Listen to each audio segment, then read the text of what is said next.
নাকি বান্ধবীর ছেলেকে বিয়ে করেছো?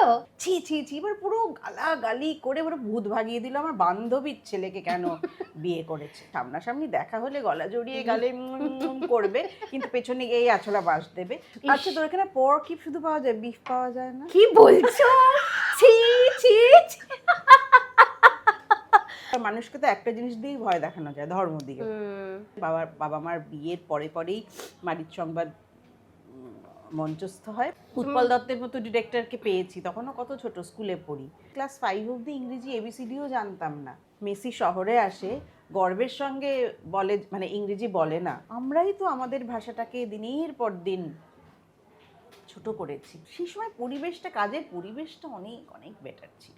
চা চাইলে, মানে একবারে বেশি দুবার চাইলে প্রোডাকশন বয় দিতে চায় না। বাচ্চাকে ভালো একটা পরিবেশ দেবো বলেই কিন্তু আমার বেরিয়ে আসে। এবং সেই সময় আমার তদানীন্তন শ্বশুরবাড়ির প্রত্যেকে আমাকে সাপোর্ট, তারাই আমাকে বলতো ভালো থাকতে জানতে হয়।